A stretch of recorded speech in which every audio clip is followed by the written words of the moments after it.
નમસ્કાર, આપ જોઈ રહ્યા છો સંદેશ વિશ્લેષણ અને હું છું પ્રીતિ। સુપ્રીમ કોર્ટની ફટકાર બાદ રાજ્ય સરકાર દ્વારા ફાયર સેફટી મુદ્દે 1500 જેટલી હોસ્પિટલ્સને શો કોઝ નોટિસ આપવામાં આવી છે, જ્યારે કે 30 જેટલા હોસ્પિટલ્સના વોટર સપ્લાય કાપી નાખવામાં આવ્યા છે અને આ ઉપરાંત 185 હોસ્પિટલ્સમાં ફાયર સેફટીના મુદ્દે કેટલીક ખામીઓ દેખાતા કેટલાક જે ભાગ હતો હોસ્પિટલનો તે સીલ કરાયો છે।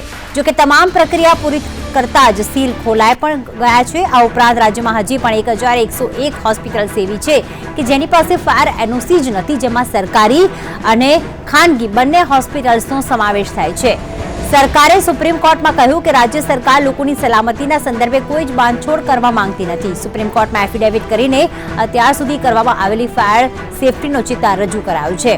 तो राज्य में दरेक जिला और महानगरपालिका में फायर सेफ्टी मुद्दे 5 सभ्यों कमिटी बनावाई है और आ कमिटी कोविड हॉस्पिटल्स की समयांतरे तपास करशे। कमिटी में आरोग्य और फायर विभाग अधिकारीओं समावेश करायो छे। आ राज्य में 47 जेटली डेडिकेटेड कोविड हॉस्पिटल है जेमनी पासे फायर एनओसी है।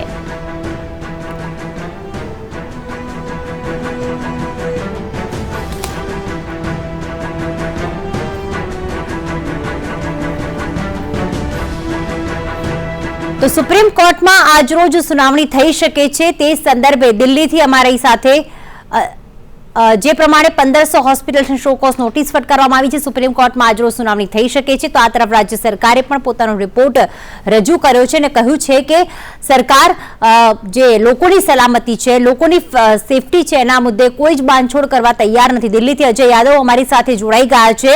अजय, जिस प्रकार से सुप्रीम कोर्ट में गुजरात सरकार को फटकार लगाई थी, अभी तक ऐसा देखा जा रहा था कि होटल्स हैं या स्कूल्स हैं उसके पास फायर एनओसी नहीं थी, लेकिन अगर हॉस्पिटल्स की जहां लोग ट्रीटमेंट के लिए जाते हैं वहां अगर फायर सेफ्टी ना हो तो लोगों की जो जान है उसको खतरा हो सकता है। इस मुद्दे पे सुप्रीम कोर्ट में सुनवाई हो सकती है, क्या ज्यादा अपडेट प्राप्त हो रही है?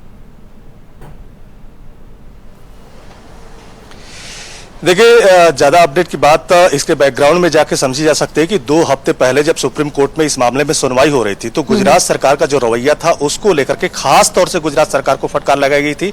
हालांकि कई राज्यों को इस बाबत निर्देश दिया गया था, जिसमें अगर गुजरात सरकार की बात करें तो 2 हफ्ते पहले जब सुनवाई चल रही थी तो सबसे पहले सुप्रीम कोर्ट को इसी बात से दिक्कत थी कि जब सुप्रीम कोर्ट ने एक टाइम फ्रेम निश्चित कर दिया इस मामले में सभी अस्पतालों को जवाब देने के लिए, राज्य सरकारों को जवाब देने के लिए, लेकिन गुजरात ऐसा राज्य था जिसकी तरफ से जो 8 जुलाई को एक नोटिफिकेशन इशू किया गया जिसमें अगले साल 30 जून तक डेट बढ़ा दी गई और यह कहा गया कि इस टाइम फ्रेम के भीतर यानी 1 साल के भीतर आप जो फायर एनओसी है या दूसरे जो जुड़े हुए कागजात हैं उसको गुजरात सरकार को मुहैया करा सकते हैं।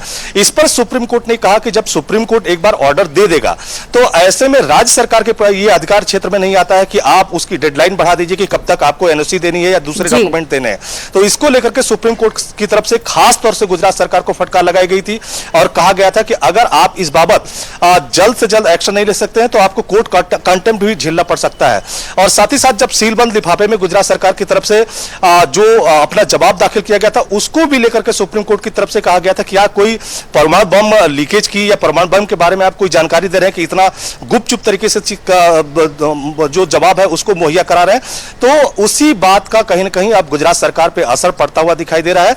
गुजरात सरकार ने सुप्रीम कोर्ट को बाकायदा एक हलफनामा डिटेल तौर पर जाहिर किया है जिसमें डिटेल में यह बताया गया है कि पूरे गुजरात में 5705 हॉस्पिटल है, लेकिन इसमें 1101 हॉस्पिटल ऐसे हैं जिसके पास फायर एनओसी नहीं है। और साथ ही साथ यह भी बताया गया है कि 30 ऐसे हॉस्पिटल हैं जिसकी पानी की सप्लाई काट दी गई है, 1500 से ज्यादा हॉस्पिटल है जिनके ऊपर कार्रवाई की गई है और 185 ऐसे हॉस्पिटल हैं जिनको नोटिस भेजा गया है। और हालांकि उनके पास पूरे डॉक्यूमेंट नहीं है लेकिन कुछ डॉक्यूमेंट है और उनको ये कहा गया कि अपना वो डॉक्यूमेंट अगर दुरुस्त कर लेते हैं, फायर एनओसी ले लेते हैं तो उनको उनके हॉस्पिटल को फिर से चालू किया जा सकता है। तो एक तरह से डिटेल में सुप्रीम कोर्ट में गुजरात सरकार की तरफ से हलफनामा दायर किया है और संभावना है कि आज इस मामले में सुनवाई हो सकती है। लेकिन साथ ही साथ इस बात पे भी सुनवाई होनी है कि कोविड इलाज के दौरान कई सारे ऐसे लोग थे जिनकी तरफ से दावा किया गया कि उनके मौत के सही कारण नहीं लिखे गए थे, तो उससे संबंधित भी मौत के कारणों पे और अच्छी तरह से दाह संस्कार हो, इस सब को लेकर भी आज सुप्रीम कोर्ट में सुनवाई हो सकती है, उसकी टिप्पणी आ सकती है। बिल्कुल सुनावणी थई शके छे एवी माहिती मળી રહી છે અને સાથે સાથે 1500 જેટલી હોસ્પિટલ્સ એવી છે ગુજરાતમાં કે જેની પાસે ફાયર એનઓસી છે જ નહીં। અને કેટલીક હોસ્પિટલ એવી છે કે જે કોવિડ તરીકે જાહેર કરવામાં આવી હતી. ભૂતકાળમાં કોવિડ મહામારી વખતે પણ એવું જોવા મળ્યું હતું. અમદાવાદની હોસ્પિટલ હોય, વડોદરામાં, સુરતમાં આગ લાગવાની જ્યારે ઘટનાઓ બની હતી ત્યારે જે કોવિડના પેશન્ટ હતા તે જીવતા ભડથું થઈ ગયા હતા. એટલે કે ગુજરાત સરકારને આ મુદ્દે ફટકાર લગાવવામાં આવી છે. ત્યારે ગુજરાત સરકારે રિપોર્ટ પણ રજૂ કર્યો છે. હિરેન રાવલ પણ અમારી સાથે જોડાઈ ગયા છે વધુ અપડેટ સાથે. હિરેન, સુપ્રીમ કોર્ટે રાજ્ય સરકારને ફટકાર લગાવી, કારણ કે પ્રાઇવેટ હોસ્પિટલ તો ઠીક, પરંતુ કેટલીક સરકારી હોસ્પિટલ્સ પણ એવી હતી, ખાસ સુરતની નવી સિવિલની જ વાત કરીએ કે જેની પાસે ફાયર એનઓસી છે જ નહીં. એવી જ હોસ્પિટલમાં જો ફાયર સેફટી ન હોય, ફાયર એનઓસી ન હોય, તો પછી દર્દીઓ જે છે એમની સલામતીનું શું, એમની સુરક્ષાનું શું? ગુજરાત સરકાર દ્વારા જે સીલ બંધ કરવામાં રિપોર્ટ રજૂ કરવામાં આવ્યો, કઈ બાબતનો ઉલ્લેખ?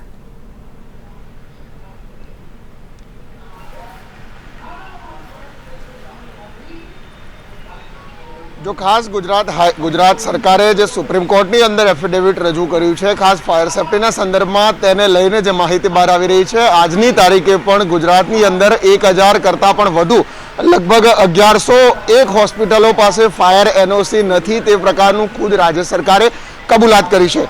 1500 જેટલી હોસ્પિટલોને સરકારે શોકોઝ નોટિસ આપી છે. અલગ અલગ પ્રકારના કારણો અથવા તો નોટિફિકેશન અંતર્ગત જે તે હોસ્પિટલો પાસે પૂરતી સુવિધા ન હોવાના કારણે શોકોઝ નોટિસ ફાળવવામાં આવી છે. ઓવરઓલ સંદર્ભમાં જોવા જઈએ તો રાજ્ય સરકાર પાસે 118 કર્મચારીઓનો સ્ટાફ એવો છે કે જે આ પ્રકારની કામગીરી માટે સોંપવામાં આવ્યો છે. મૂળ ફાયર એનઓસીના સંદર્ભમાં રાજ્ય સરકારે એક બદલ કર્યો હતો, જેને લઈને સુપ્રીમ કોર્ટે પણ રાજ્ય સરકારને ફટકાર લગાવી હતી. ગયા મહિને એટલે કે જુલાઈ મહિનાની શરૂઆતમાં જ રાજ્ય સરકારે એક નોટિફિકેશન અંદર ખાને બદલી અને સરકાવી દીધું હતું કે જે બીયુ પરમિશન લેવાની હોય છે, એ બીયુ પરમિશનની અંદર ખાસ જો બીયુ પરમિશનનો સમયગાળો પૂરો થઈ ગયો અથવા તો ન હોય તો 2 મહિના સુધી રિલેક્સેશન આપવામાં આવે અને 2 મહિનામાં કોઈ પણ પ્રકારની કાર્યવાહી ફાયર વિભાગ ન કરી શકે, તે પ્રકારનું નોટિફિકેશન રાજ્યના શહેરી વિકાસ વિભાગ દ્વારા પણ કરવામાં આવ્યું હતું. અને એ જ ભૂલના કારણે કદાચ સુપ્રીમ કોર્ટે છે એ ગુજરાત સરકારની ઝાટકણી પણ કાઢી હતી ફાયર એનઓસીના સંદર્ભમાં. કારણ કે છેલ્લા 6 મહિનાની અંદર અલગ અલગ 3 થી 4 હોસ્પિટલોની અંદર આગ લાગી છે. 2 વર્ષ પહેલા સુરતની અંદર પણ જે આગ લાગી હતી ક્લાસીસની અંદર, આ તમામ ઘટનાક્રમો જે છે એ પણ સુપ્રીમ કોર્ટ જોઈ રહી છે અને એટલા માટે જ ગુજરાત સરકારને ફટકાર લગાવી હતી. જો કે હજુ પરિસ્થિતિ જે છે તે જેવી સ્થિતિ છે, 1100 જેટલી હોસ્પિટલોની અંદર આજે પણ ફાયર એનઓસી નથી એવું રાજ્ય સરકાર કબૂલે છે. 1500 હોસ્પિટલોને માત્ર શોકોઝ નોટિસ આપીને સરકારે મન બનાવ્યું છે. બીજી તરફ ફાયર એનઓસીના સંદર્ભમાં રાજ્ય સરકારે એક નવી નીતિ લાવેલી છે કે અત્યાર સુધી રાજ્ય સરકાર હસ્તક જે ફાયર વિભાગ છે, કોર્પોરેશન અને નગરપાલિકાઓને સોંપેલું છે, એ જ ફાયર એનઓસી ના સર્ટિફિકેટ આપી શકતું હતું.